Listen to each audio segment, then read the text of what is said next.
Hi guys! Welcome to my vlog. Ito nga pala yung vlog ko nung January 8, 2026.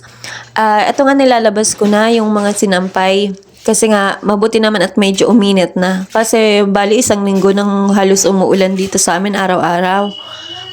Tapos, eto nga, naglakad-lakad na nga rin kami kanina nila baby. Kasi nga, medyo uminit na. Tapos, sumama sa amin yung pamangkin ko. Ayan, si Angel.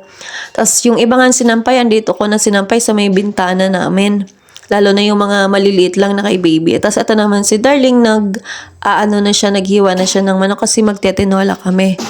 So, ayun guys, na ilabas ko na nga yung mga sinampay.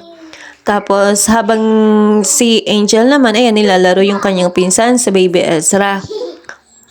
Ayan na nga, pinapa-andador or walker na namin si baby. Ito yung gamit pa ni Kuya Asher nung baby pa siya. Tapos ito, pinapakain ko naman si baby ng Cerelac. Ito yung kinakain niya ngayon. Gustong-gusto niyang kumain, halos maya-maya. Gusto niya yung sinusubuan siya. Ayan naman yung makulit na si Kuya Asher. Ayan. At pagkatapos ko nga magpakain kay baby, nakatulog na siya. Ayan, magluluto na ako ng tinola. Hindi ko na nga na-videohan dyan yung pagkakaluto ko ng tinola kasi nga ito nga si Kuya Asher, ayan, kinuha na yung yung cellphone kasi manonood daw siya. Ayan, hindi ko na napigilan. Si Darling naman yung ginagawa niya yung sa salamin yun ng kapatid ko na pinagawa sa kanya.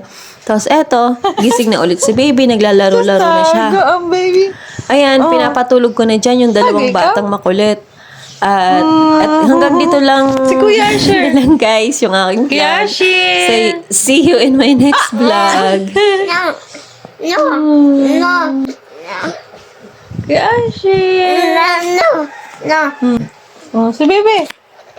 Oh. Oh.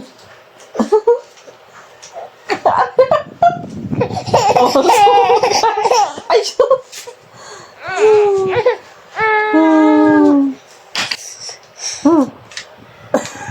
Sino na?